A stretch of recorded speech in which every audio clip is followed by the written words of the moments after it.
Yeah.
Shit.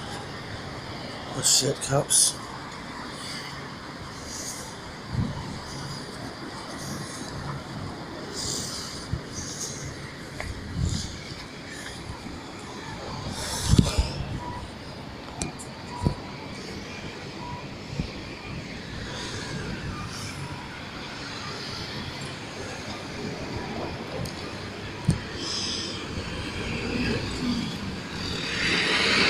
Sports early and ad-free.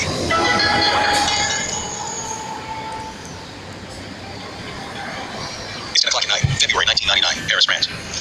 Tom Ford pulls back back the curtain and peers out the window of his apartment. Snow falls against the dark sky. Ford squints his narrow brown eyes to get a better look. Ford is the creative director of Gucci, the storied luxury brand. He's considered one of the most exciting fashion designers working. His clothes are bold and sexy, almost dangerous. But recently, that danger has followed him into his real life. Below him, the street bustles with pedestrians and cars, but Ford is focused on one black vehicle parked across the street.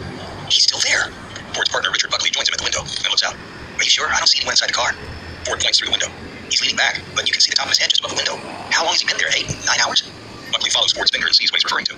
I mean, it's weird that he's still there, but I think it's a leap to think he's staking us out. Do you really think Louis Vuitton would send someone to watch you? They hired a private investigation firm to investigate Gucci executives. I don't know why they wouldn't watch me too. This thing is ugly. A little over a month ago, the owner of Louis Vuitton Moet Hennessy, the largest luxury brand in the world, started buying up Gucci stock in an attempt to take over the smaller Italian company. Gucci CEO is doing everything in his power to prevent the takeover, including engaging in some dirty legal truths. It's turned into a nasty fight with low blows and mudslinging on both sides. Ford keeps his eyes trained on the man in the car below. I told you we have security teams sweeping offices to make sure LVMH hasn't planted microphones, right? Buckley nods. Ford turns and looks at him sharply. You haven't let anyone into your work, have you? The workers or anyone? No. You sure? Yes.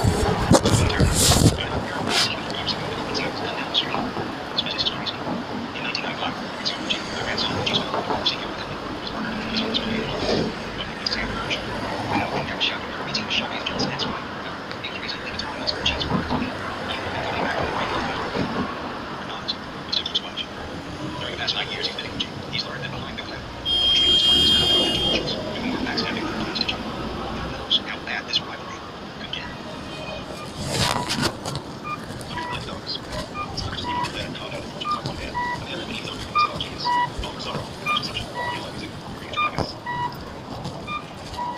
A big problem with this is missing screws.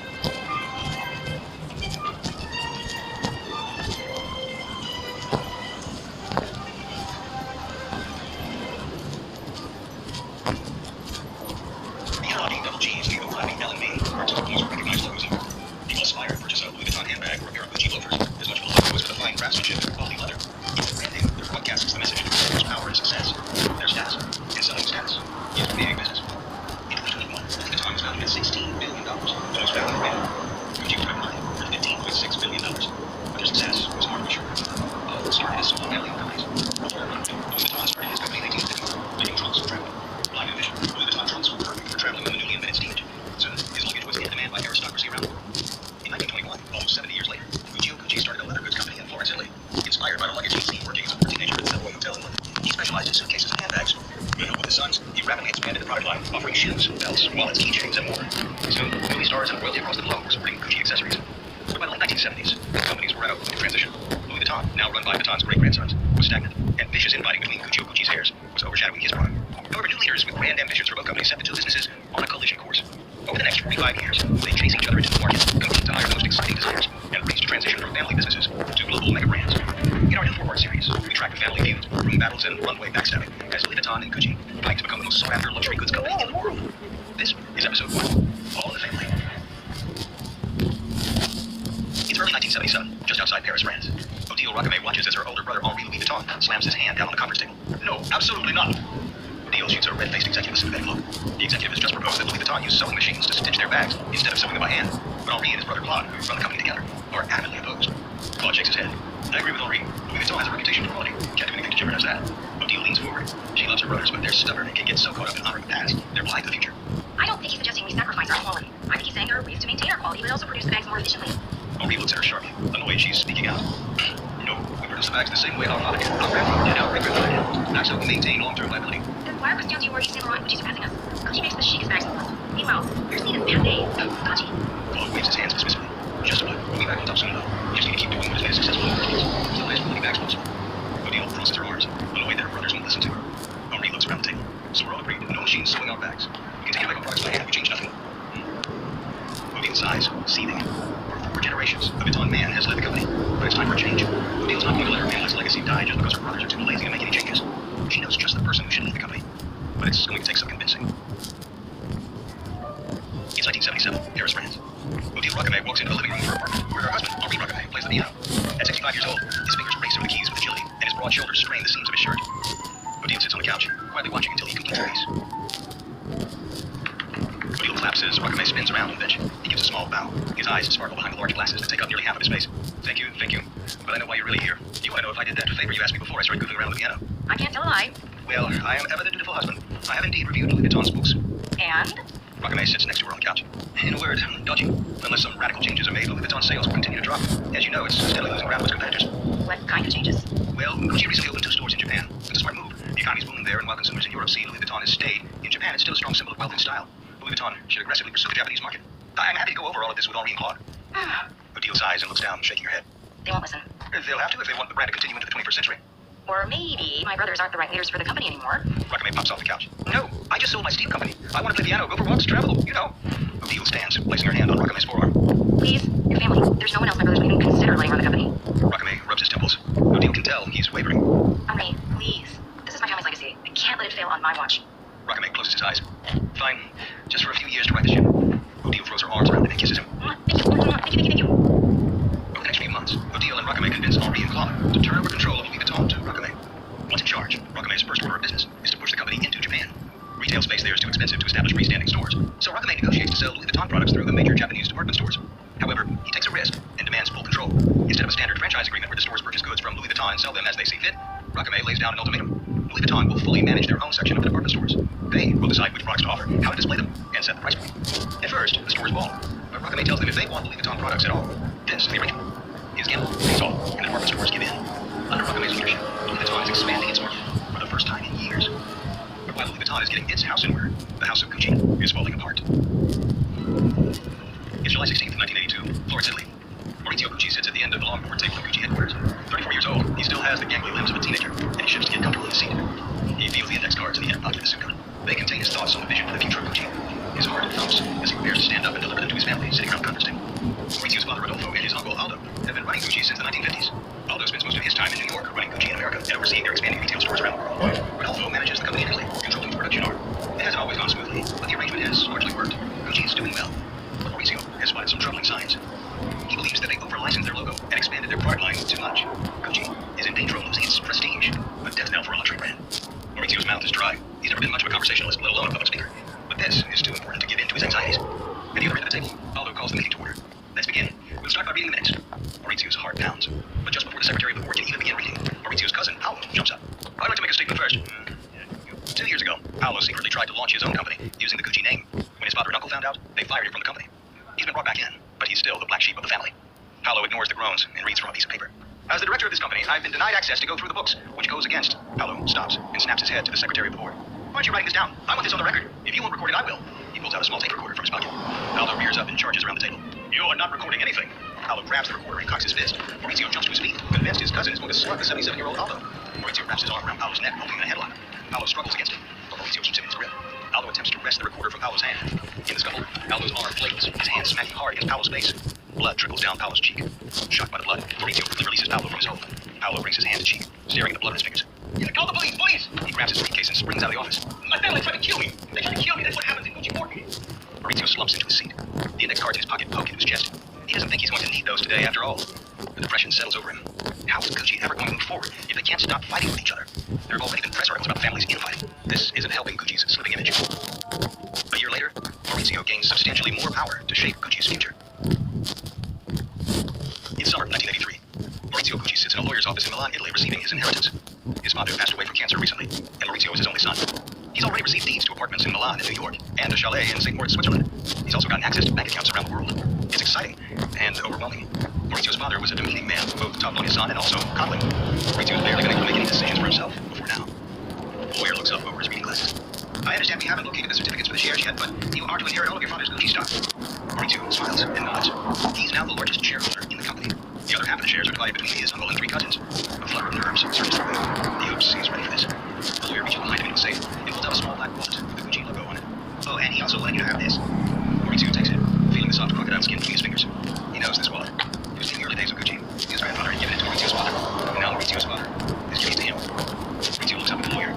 This isn't just a wallet. It's a message from his father, revealed in the grave. He's handing the purse strings to Gucci over to Maurizio. It's time for Maurizio to put his fears and anxieties behind him and be the leader Gucci needs. Maurizio stands, his usually slumped shoulders held back with traveling. As he strides out of the office, he feels confident. He has the vision. He just needs to get the rest of his family on board. But the rifts in the Gucci family won't be easily handled. It was just another day. The military command at Malta. Darling Caruana Galizia, Garcia's mother, was running late. Running away. I was using the laptop 48 years ago, and then I had exposure. Probably the main suspect and the street next door was a story about what happened.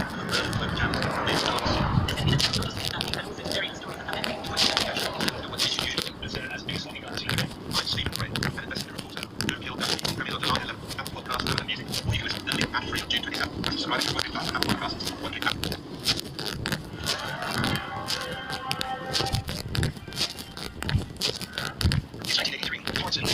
Rito Gucci stands at the head of the conference table at Gucci headquarters as his Uncle Aldo and three cousins shuffle in. Maurizio smiles at them broadly, running his hands over the tight agenda in front of him. This is his first board meeting since inheriting his father's shares in the company.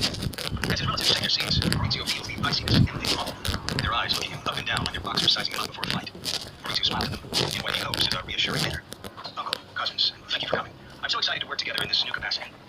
Aldo grunts. Yes, it's a very exciting day for you, and so convenient that my brother signed over his shares to you just days before his death, saving you millions in inheritance tax. Maurizio gives a tight-lipped smile. Yes, my father always looked out for me. Maurizio knows his uncle's cousins think he forged his father's signature that day on the stock certificates, but there's nothing he can do about it. He just has to press forward. His vision for Gucci is good. They'll come around once they understand. Uncle, what you and my father built is extraordinary. Thanks to you, the Gucci double G's are an international symbol for class inheritance. It's time to lay ahead and replicate Gucci's precision. We need to hire top-tier managers, streamline our production, and implement sophisticated marketing campaigns. Hello, wait a second. You need to slow down. Sit back, learn. Those movies are changing everything. This is not what I developed. You don't need to change anything. They did work. Absolutely no, it's a very reason. There's a clear idea of what Gucci is. Companies like Perez and Louis Vuitton are considered higher class than we are. Nonsense. We're making money hand over fist. We need to change what we're doing. For now, I'm looking at the future. Let's put it to a vote. We're on a tightrope of ending the way to his family. I. Maurizio grudgingly raises his hand. He looks at his cousin. Not one raises his hand. Aldo smirks. I guess we're keeping things the way they are. Aldo leads his sons out of the room, leaving Maurizio alone at the head of the table. Maurizio ruffles up his chin and snaps his fist down. He finally happened to Gucci, but it was a delusion. If he wants to make any kind of meaningful change, he's going to have to convince one of his cousins to work with Aldo and form an alliance for him. There's one natural choice. His cousin Aldo was long committed with Aldo, but it's risky. Aldo is on live wire. But Maurizio wants to see his vision for Gucci come to fruition. He doesn't have enough control. It's June 1980. Jenny switched on. Maurizio sits across from his cousin Aldo on the terrace of the hotel restaurant. The two men sip cappuccinos and attempt to alter silence engulfs them. They have spoken directly into the ears since the board meeting where Aldo's face was bloodied. Maurizio looks out at the tall pine trees lining Lake Geneva. The weather's beautiful. Aldo rolls his eyes. We're not here to chit-chat. Tell me what you want. Maurizio places his small mug on the table and clasps his hands together. The way forward. This has gotten all out of hand. You suing Gucci, Gucci suing you. You turned your own father over to the American authorities for tax evasion. It's not good for Gucci. Aldo shrugs. I'm doing what I need to get my due. Now, what if there was another way to do that? What if we made a new company that would control all the licensing of the Gucci name and display? I control 50% of the shares, but the president running it as you see fit. Aldo raises his eyebrow, intrigued. In exchange for what? Voting for me to oust your father as chairman of Gucci US. Aldo looks out on the lake. Maurizio studies his face, trying to get a sense of what he's thinking. Aldo's face is impossible to read. Maurizio's heart races. If Aldo says no, Maurizio genuinely believes that Gucci might go under. Not today, not tomorrow, but someday. Maurizio takes another sip of his cappuccino and shoots his last shot. And I'll buy you out of your Gucci shares for 15 million. I know all those legal battles of trading. Aldo shifts his eyes back to Maurizio, studying him. 25 million. 20. Aldo's quiet for a moment. Sweat breaks out on Maurizio's palms. Then Aldo stands and sticks out his hand. Deal. Maurizio shakes his hand. The key will push over it.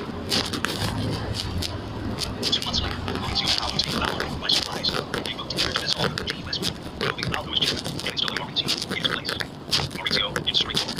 Under his guidance, Gucci buys back several of its franchises, bringing more stores under their direct control, while Louis Vuitton's model. Gucci reorganizes its wholesale business, and Maurizio cancels license agreements like the one with his tobacco company RJ Reynolds, which Maurizio thinks is bad for his brand image. For the first time, Maurizio is able to start implementing his vision for Gucci, working to preserve its classic and elegant image. But Aldo is not a man who goes down without a fight, and he has a plan to take back control of the company. According to Louis Vuitton, Henri Roquemet's ambitions are growing rapidly, and the company is moving soon. In 1986, these are friends. Henri Roquemet trains his own apprentice to Camille's shoulder, setting up one of the most famous restaurants and drinks his champagne. This is pretty latest. Okay, let's go around and grins. His cheeks ache all the smile is down there. He's done. The top leaders in the champagne industry are in this world.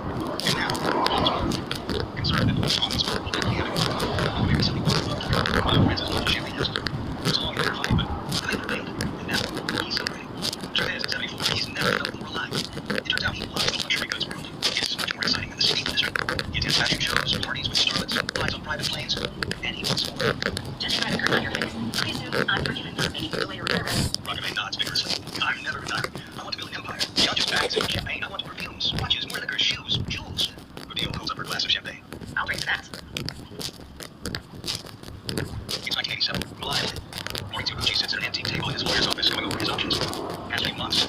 mired in legal trouble.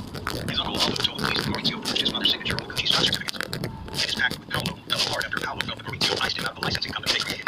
Paolo never sold Maurizio his shares. He told the police that Maurizio illegally moved money overseas when he bought a yacht. Maurizio snaps his head to the door and squares off and blocks open. His driver stands in the doorway, sweaty and out of breath. Maurizio jumps to his feet.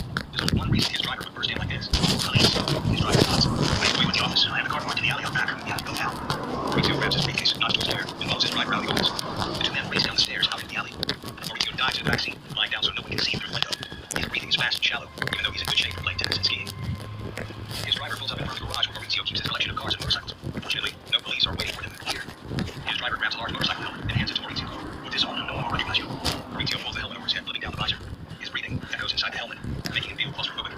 His driver hands him a keyboard for the Takasaki button. Don't stop until you're over the Swiss border. Maurizio nods. Switzerland won't extradite. He'll be safe there, if he can get there. Maurizio mounts the bike, putting the keys in the ignition. And when you get to the border, keep your helmet on, and I'll follow you later with your belongings. Maurizio nods and grabs his driver's hand, clasping it tightly. Thank you for everything. Go, go. Maurizio starts the motorcycle and runs out on the street. As he navigates the narrow streets of Milan, headed into Mexico, his steps. He tried everything to make it work with his family. He explained his vision, tried to show his reason. But they're stuck in the past, too mired in their grievances to understand what he's trying to do. Gucci may have started as a family business almost 70 years ago, but if Gucci is going to remain a vital company, Maurizio has to stab his family in the back and push them out for good.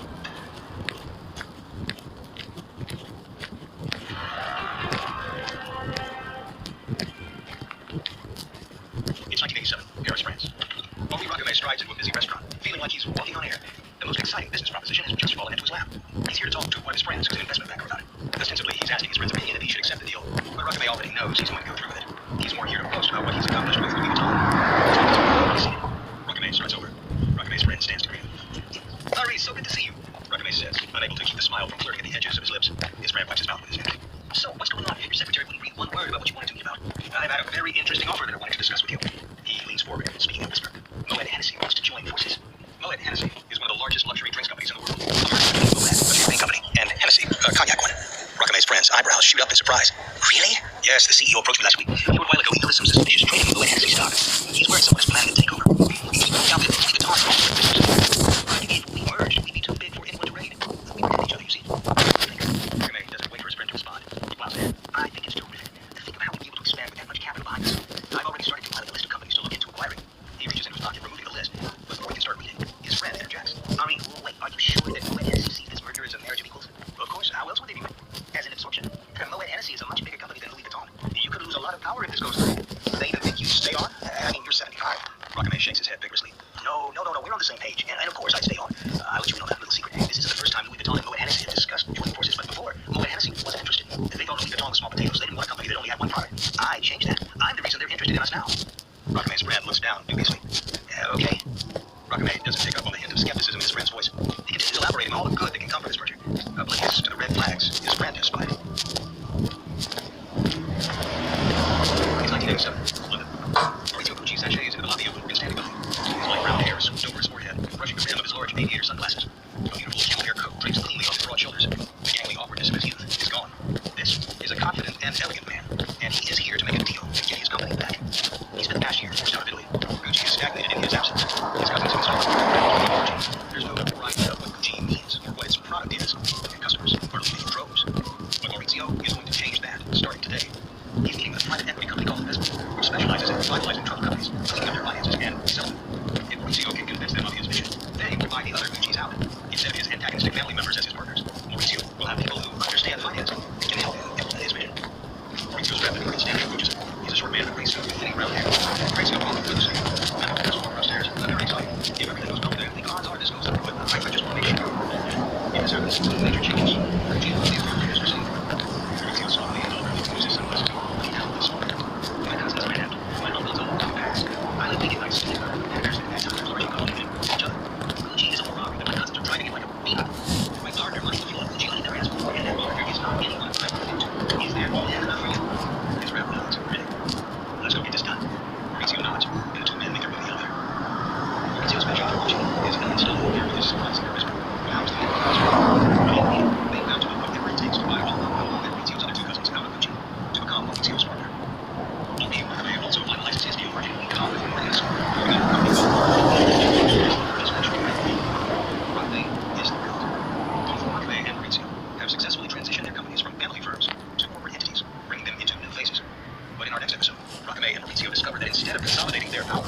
they've just signed their own pink slips. If you like our show, please give us a 5-star rating and a review, and be sure to tell your friends. The next episode will be out of the you can listen to it right now, ad-free by 21 Plus in Area. You can follow the show on Amazon Music, Apple Podcasts, and wherever you're listening right now. In the episode notes, you can find all our sponsors, pay support, and other way you can support the show by filling out a survey at wondery.com/survey. From Wondery, this is episode 1 of Gucci vs. Louis Vuitton Services Wars. A quick note about recreations you've been hearing. These associations can't know exactly what was said. Those things are organizational and based on historical research. If you'd like to read more about Gucci and Louis Vuitton, we recommend Kings on the Catwalk by Hugh Savag Montefiore and The House of Gucci by Sarah Gay Ford. I'm your host, David Brown. Austin Rackles wrote this story. Voice acting by Michelle Phillippe. Karen Lowe is our senior producer and editor. Edited and produced by Emily Frost. Sound design by Kyle Randall. Our producer is Dave Schilling. Our executive producers are Jenny Lauer Beckman and Marshall Lee. Created by Ronaldo Lopez. Wondery.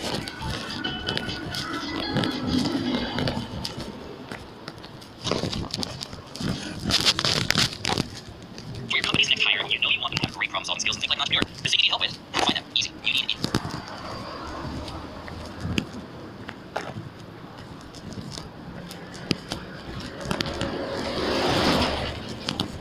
Actions. To hearing that language they've been hearing from it.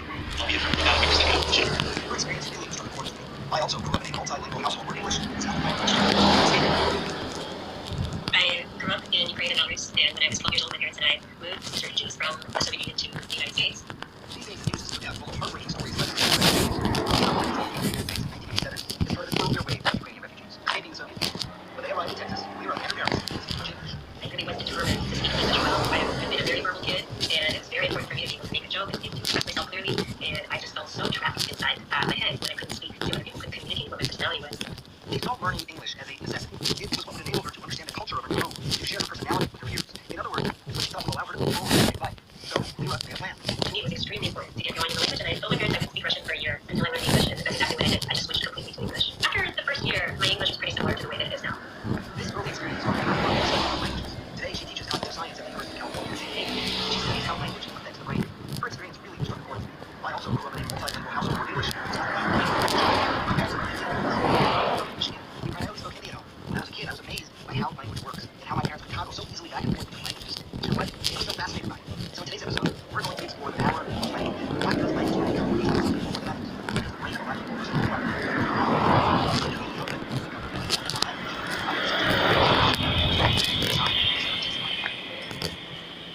The majority of the world does speak more than one language, which makes me also think that maybe humans are actually born to not only speak language, but they're born to speak multiple languages. John Sweeter is a professor of Spanish linguistics at the University of California. His interest in language. I'm always intrigued, even in childhood, with how other people are speaking and understanding each other. I remember when I was 5 or 6 years old, and my parents were watching a movie, and there was this scene where I think they were speaking Mandarin, and I thought, oh, I hear it seems that they're understanding each other, but I can't. And I also remember my grandfather having a stroke, and there were words that he couldn't pronounce afterward very clearly anymore. So, I was always interested in what's going on in the minds of these people who are speaking something I don't understand, or in the case of my grandfather, pronunciations that affect some kind of trauma. I love that story, John, and I can tell you that you and I may have more in common than when we first realized. My grandfather had a stroke when I was in my early teens, and that was really, I think, for me, kind of like any range of language. And he developed a specific phenomenon, but basically, he could write, but he couldn't. So it was sort of a remarkable thing. Where is language actually in the brain? Because functionally we think about it as being linked to the left frontal lobe, and even temporal lobe, and expressing yourself as the anterior temporal lobe, receiving language a little bit more superior. But it seems like there's more to it, right? What areas of the brain are really involved in learning and in processing? Well, there is really no one place that language calls the home in the brain. In the case of language, for those who speak two languages, we do see that there are several areas that are involved with different things with language, like speaking, listening versus learning as well. So, for instance, when we just simply write a word, we read a word, we say a word, we hear a word, all of these actions are going to correlate to different areas of the brain. So it's very difficult to say that language is in a certain spot because it really is not going to depend on the task at hand. But we know this for quite a while in the 1800s. There are two particular areas of the brain that are, for the most part, associated with language, whether it's speaking or writing in that focus area, and language comprehension, so reading and listening in that Wernicke's area. Is there a time when you can start with language period? Because 1 year is when I guess people associate with their first words. We have all of that, right? There's research showing that from the fetus are sensitive to the language around them. So after they're born, the baby's not only more responsive to a specific mother's voice versus another mother's voice, but it's also sensitive to their reactions to hearing that language they've been hearing from it. And being in that situations, the other language that they've been exposed to. So there are patterns, there are sounds, there is something up, and they start doing these cooings and these vocal play stuff. And I know caregivers are often happy about that first word coming out. But often in the case that that is not a changing word to the baby, it's just a vocal play. It's among the easiest articulations to being the da versus the ma. So that's probably why one is more common than the other. I'm not going to tell my wife that last part that you just said, because I was fully convinced that they were saying da-da as their first first word, I'm happy to take it, you know. But my wife, you know, when she was pregnant, she would have me, you know, speak to the baby in utero. You know, I would put my mouth in next to her belly and sort of talk to her unborn baby. Really making a difference in terms of language acquisition in utero. Absolutely. And it's just like anything the mother is exposing herself to. If she eats a lot of garlic, the baby is going to be less sensitive to garlic and onion than other babies.